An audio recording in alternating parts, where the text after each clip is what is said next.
sitting around and talking how upset we are while we hemorrhage billions of dollars. It's the worst of all worlds right now for the president. The criticism looks increasingly empty. It's 6 months. We're reaching the 6-month milestone of this war. That's one fact to begin with. And two things have happened in the last few days. One is these attacks are continuing. And yet, so are U.S. arms transfers to Israel without conditions. They've been going on for 6 months. Why does Israel need 2,000-pound bombs to be used in high-density populated areas? Then, 10 days ago, what does Israel do? It expropriates 2,000 acres of land in the West Bank for settlement construction.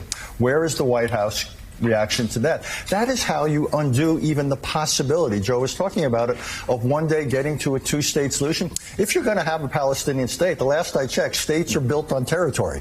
If the territory isn't there to build it on, you can talk about two states till the cows come home. You don't have it. Where's the administration reaction to that? So at some point, the words become empty, and the Biden administration is very close to having reached a point where their criticism of Israel is too much for the same people who criticize Chuck Schumer, but it's not nearly enough to affect the course of what is going on. That is the worst of all possible worlds. It looks weak and impotent. You were in the HW administration at the State Department. At the White House. At the White House. What would James Baker have done?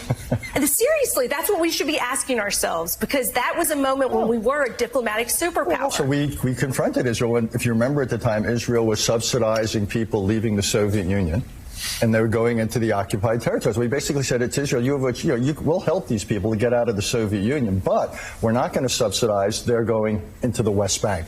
That forecloses options. We understand you may not have a Palestinian partner today, but we want to preserve the option for the day when we might be. And the administration basically said to the Israelis, you have a choice. They made their choice. There's that economic consequences. This administration has got to have some teeth in it. So, Richard, let me put it bluntly to you.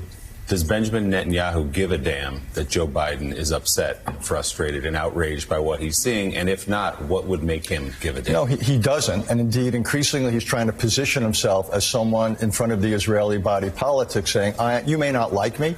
You may think I made a mistake on October 7th, but I'm all that stands between you and American pressure. So he doesn't care. What would he care about? He would care about damaging the relationship with Israel's most important benefactor. And that would mean the United States, I'm sorry to say, I'm sorry it's come to this, Willie, that we have to basically have some sanctioning of what Israel did. Not just the stuff in the UN. It's got to be conditioning arms deliveries, and it's got to be, I would think, some trade sanctions, for example, against goods coming out of West Bank settlements.